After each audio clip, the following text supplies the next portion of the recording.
मेरा नाम रीता है। मैं अपने माता पिता की इकलौती संतान थी। मैं और मेरी मम्मी पापा के साथ साथ मेरे दादाजी भी हमारे साथ ही रहते थे।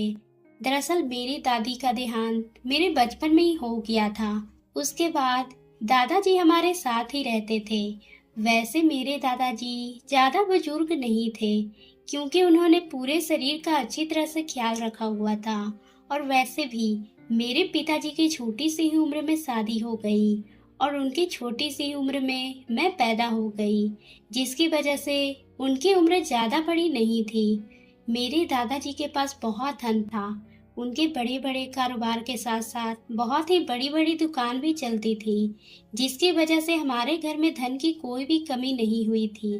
हमारी पूरी हवेली इतनी बड़ी थी कि पूरा गांव उसमें समा जाए। लेकिन ये हवेली मेरे दादाजी ने अपनी कमाई से खड़ी की थी और उसके बाद मेरे पिताजी भी इसी काम में लग गए और बड़े बड़े कारोबार को संभालने में लग गए। हमारे घर में नौकरों की कोई कमी नहीं थी। मेरी माँ और मुझे कभी भी कोई काम करने की जरूरत नहीं पड़ी।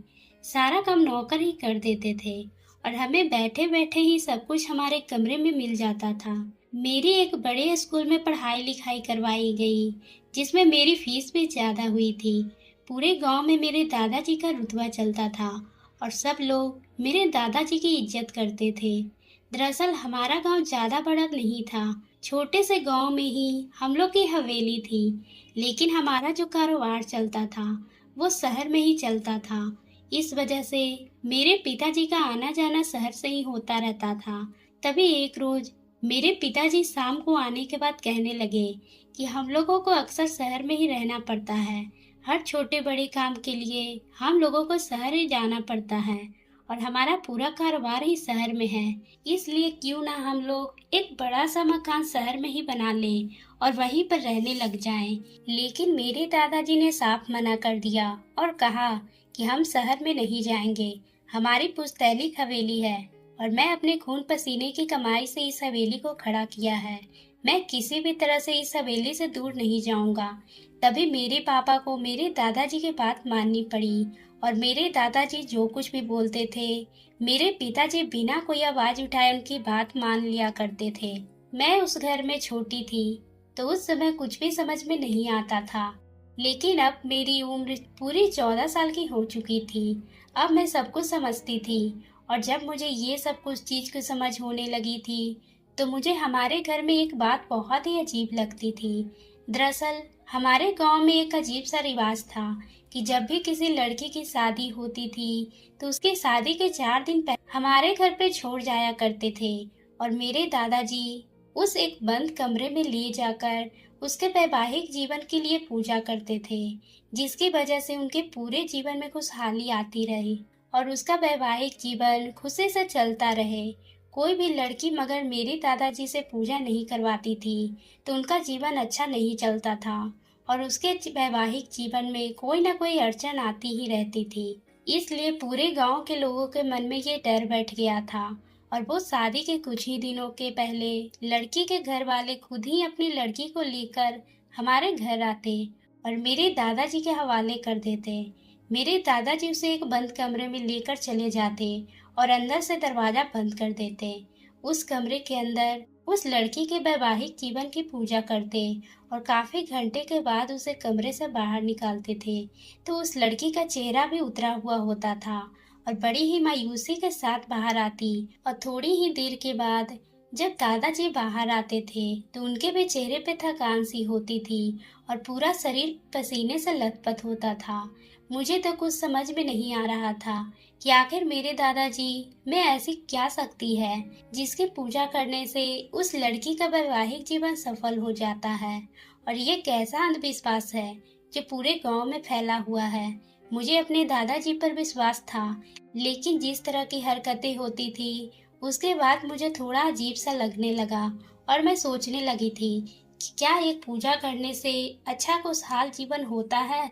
तो वह लड़की इतनी मायूसी के साथ उस कमरे से क्यों बाहर आई, और वह मेरी बात माँ को पता थी, इसलिए वह मुझे कभी भी कोई लड़की के अंदर पूजा करने के लिए गई हुई होती थी तो मुझे घर के अंदर नहीं जाने देती। हम लोगों के पास इतना धन दौलत था कि किसी तरह की कोई कमी नहीं थी और बहुत ही ज़्यादा नौकर भी थे।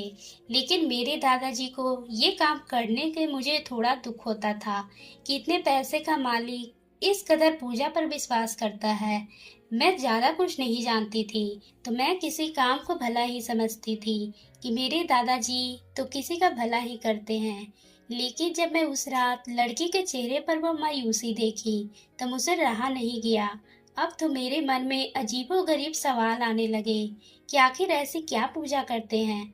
उस लड़के का चेहरा बुरी तरह से उतर जाता है और फिर मेरी माँ का चेहरा भी तो मायूसी से भरा हुआ होता है। तभी एक रोज मैंने सोचा कि उस कमरे में बनी खिड़की से मैं सब कुछ देख लूं। शायद मुझे उसके बाद सब पता चल जाए कि ऐसे भी क्या पूजा करते हैं। तभी ये सोचकर एक दिन मैंने देखा कि हमारे गांव में ही कुछ दूरी पर किसी घर में एक लड़की की शादी तय कर दी गई और उसी लड़की की शादी में सिर्फ 5 ही दिन बचे थे।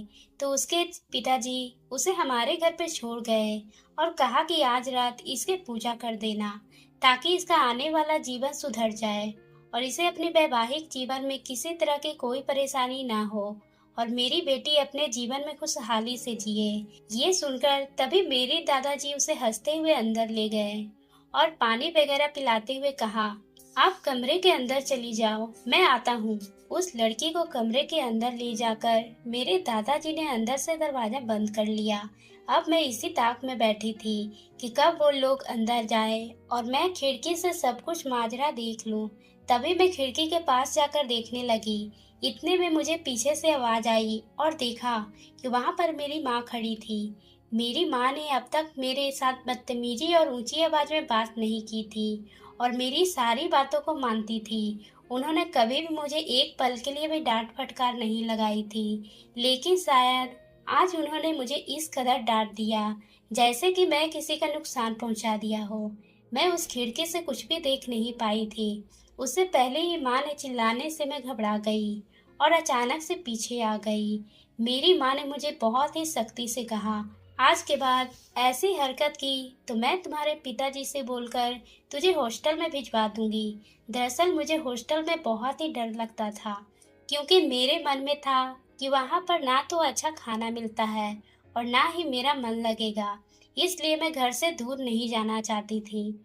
लेकिन उनसे तो मेरे मन में और भी ज्यादा डर बैठ गया था और मैं हॉस्टल ना जाने के डर से माँ से हाथ जोड़कर बोली कि मैं आज के बाद ऐसी कोई भी हरकत नहीं करूंगी। आप पिताजी से कुछ भी मत कहना। तभी माँ ने मेरे सर पर हाथ रखा और कहा, ये सब तुम्हारे दादाजी को पसंद नहीं है। जब वो किसी लड़के के साथ पूजा कर रहे हो तो उन्हें कोई भी देखे, उन्होंने ये अधिकार मुझे भी नहीं दिया है। इसलिए तुम्हें अपने काम से काम रखो। तभी मैंने माँ को कह दिया, आज के बाद नहीं देखूंगी। ये कहकर मैं कमरे के अंदर चली गई। लेकिन मेरे मन में सिर्फ यही बातें चल रही थी कि माँ ने आज तक मेरे साथ ऐसा व्यवहार नहीं किया, लेकिन आज उन्होंने ऐसा व्यवहार कर दिया। आखिर ऐसी क्या है, कोई भी उस कमरे के आसपास भी नहीं भटक सकता। अगर उनके पूजा में इतनी ही सच्चाई है तो इस कदर पाबंदियां क्यों लगाते हैं। अब तो मेरे मन में तरह तरह के सवाल आ रहे थे। मैं चाह कर भी अपने सवालों के जवाब नहीं दे पा रही थी। मुझे तो बस पूरा दिन यही लग रहा था कि किसी भी तरह मुझे मेरे सवालों के जवाब चाहिए। तभी मेरे मन में ख्याल आया कि जब इस लड़की की शादी में हम लोग जाएंगे तो क्यों न मैं उस लड़की से ही पूछ लूंगी कि आखिर होता क्या है। तभी 2 दिन बाद जब मैं उस लड़की की शादी थी तो हम लोग को न्योता दिया गया था और हम लोग सभी उनके घर गए थे। जैसे ही मैंने उस लड़की को उसके कमरे में अकेला पाया तो मैं जाकर कहा, दीदी मेरे दादाजी आपको कैसे पूजा करवाते हैं जिससे आपका चेहरा इतनी मायूसी भरा हुआ था। तभी उस लड़की ने अपना मुंह फेर लिया और मुझे कुछ भी बताना जरूरी नहीं समझा। मैं काफी देर तक उससे बात करने की कोशिश की, लेकिन उन्होंने बताना तो दूर मेरे सामने जरा भी अपनी जुबान नहीं खोली। फिर मैं चुप होकर कमरे से बाहर आ गई। मुझे समझ में नहीं आ रहा था कि आखिर मैं अपने सवालों का जवाब कैसे लूं। अब तो मुझे शक होने लगा था कि जरूर मेरे दादाजी उन लड़कियों के साथ कुछ गलत करते हैं, वरना लड़कियां इतनी मायूसी से उस कमरे से बाहर नहीं आती और इस कदर उनका चेहरा भी उतरा हुआ होता था। लेकिन मैं किसी से पूछ भी नहीं सकती थी क्योंकि उस दिन जब मैं देखने की कोशिश की तो माँ ने मुझे मना कर दिया था और मैं देख भी नहीं सकती थी और पिताजी से पूछना तो सवाल ही नहीं पैदा होता था।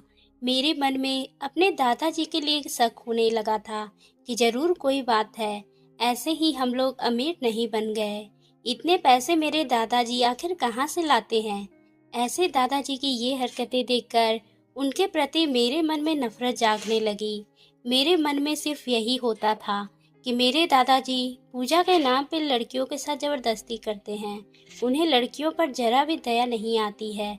ये सोचकर अब मेरे मन में पूरी तरह से मेरे दादाजी के लेकर नफरत भर गई थी और मैं ये भी नहीं स्वीकारना चाहती थी कि वह मेरे दादाजी हैं।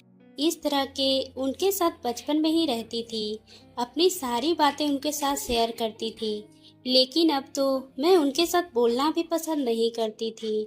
जब भी मेरे दादाजी मेरे साथ बातें करने की कोशिश करते तो मैं कोई न कोई बहाना बनाकर उनसे दूर हो जाती थी, क्योंकि मुझे उनसे घृणा थी कि वह लड़कियों की मजबूरी का फायदा उठाते हैं। इस गांव का अंधविश्वास ने पूरी तरह से जकड़ रखा है कि दादाजी के हाथों में ऐसा जादू है कि उन लड़कियों को एकमात्र पूजा करने से उस लड़की के वैवाहिक जीवन सफल हो जाता है। और इसी लालच में आकर वह लोग अपनी लड़कियों को मेरे दादाजी के यहाँ छोड़ जाते हैं और मेरे दादाजी ना जाने उन लड़कियों के साथ क्या क्या करते हैं। और वह लड़कियां चाह कर भी बेचारी किसी को कुछ भी बोल नहीं पाती है। लेकिन मैं सब कुछ जानने के लिए इतनी उतावली हो रही थी कि मुझे तो बस एक ही तरह का जुनून हो गया था। अब मुझे जानना ही है कि आखिर उन लड़कियों के साथ ऐसा क्या होता है। तभी एक रोज मैंने सोचा कि क्यों ना मैं उस कमरे में छुपकर बैठ जाऊं और सारा राज जानूं। मुझे ये राज जानना ही पड़ेगा। अगर मैं ये सब नहीं जान पाई तो ना जाने कितनी लड़कियों के साथ मेरे दादाजी खिलवाड़ कर देंगे। यही सोचकर मैं सब कुछ जानने के लिए प्लान बनाई कि अब उस गांव में किसी भी लड़की की शादी होगी तो उसे हमारे घर पूजा के लिए जरूर भेजा जाएगा और उससे पहले ही मैं उस कमरे में छुपकर बैठ जाऊंगी और उसके बाद जो उस कमरे में होगा वह सारा कुछ अपनी आंखों से देखूंगी और अपने दादाजी की सच्चाई सबके सामने खोल दूंगी। वह मन में मैं अपनी माँ के बारे में भी सोच रही थी कि मेरे माँ बाप मेरे दादाजी पर कितना विश्वास करते हैं। वह तो दादाजी की पूजा में भी किसी तरह की अड़चन ना आए इसलिए मुझे भी डांट सकते हैं। और कितना ख्याल रखती है कि कोई भी उस कमरे में आसपास भी ना जाए। बेचारी मेरी माँ को क्या पता था कि मेरे दादाजी की पूजा करवाने के पीछे बंद कमरे में क्या क्या करते हैं। जिस तरह से वह उनके कमरे के आसपास किसी को ना आने देने के लिए रखवाली भी करती थी, उन्हें क्या पता था वह एक पाप ही कर रही थी। और मैं बार बार लड़कियों के घर वालों को भी कोस रही थी कि यूं ही इस कदर लड़कियों को हमारे घर पे पूजा के लिए भेज देते हैं। क्या उन्हें जरा भी अक्ल नहीं है कि किसी भी पूजा से क्या जीवन सुधरेगा या किस्मत अच्छी हो और बच्चों में संस्कार दिए जाए तो वह किसी भी अंधविश्वास के आगे रिश्ता महताज नहीं होता है।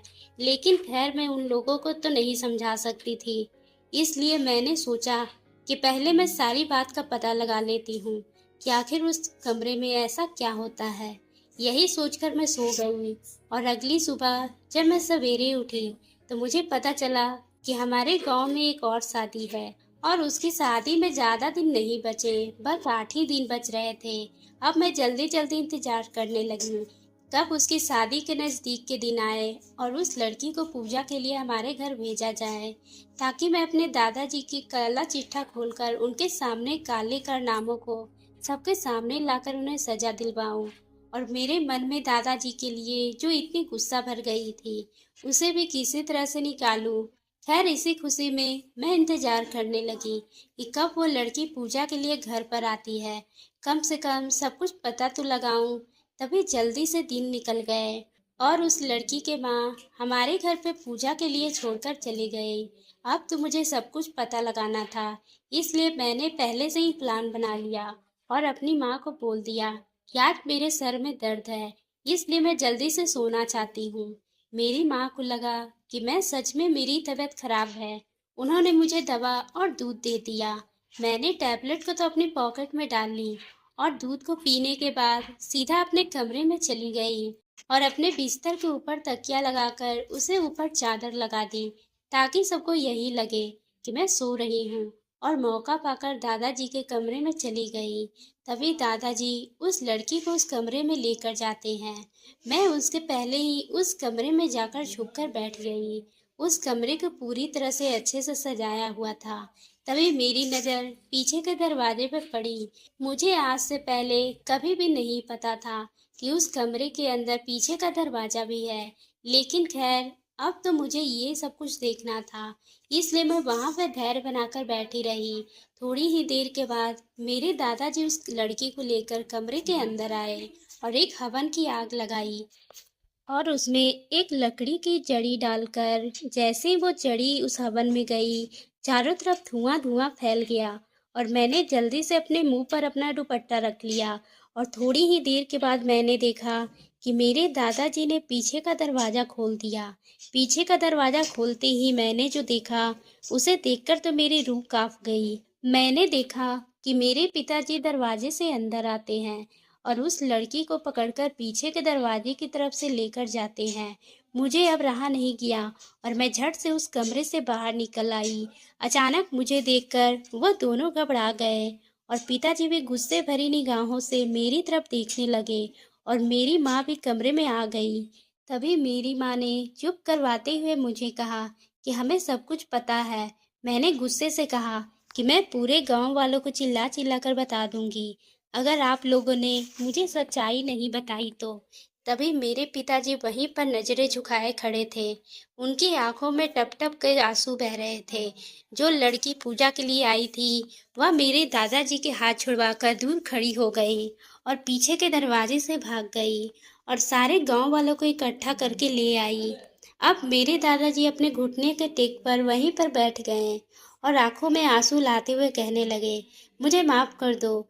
उसके आगे मेरे दादाजी कुछ न बोल पाए, लेकिन किसी को भी कोई भी बातें समझ में नहीं आ रही थी। तभी मेरे पिताजी कहने लगे, दरअसल कोई पूजा नहीं होता है यहाँ, बल्कि मेरे पिताजी आप सभी को अंधविश्वास में रखकर पूजा के नाम पे आप लोगों के लिए झूठा हवन करते हैं। उससे हवन से बेहोश होने वाली जड़ी डाल देते हैं और लड़कियां उस धुआं से बेहोश होकर कुछ पल के लिए यहाँ भूल जाती है उसके साथ क्या हुआ है, और उसे लगता है कि हमारे वैवाहिक जीवन की पूजा अब समाप्त हो गई है। और इस तरह मेरे पिताजी आप सभी को अंधविश्वास में रखकर आप सभी से पैसे कमा रहे थे। ये सुनते ही गांव वाले ने फैसला किया कि मेरे दादाजी को और मेरे पिताजी को जल्द ही पुलिस के हवाले कर दे। और उन्होंने जो झूठा अंधविश्वास फैलाया था, जिससे गांव वालों को सबक भी मिल गई थी, ताकि वह किसी भी ऐसे किसी अंधविश्वास में भरोसा न कर ले।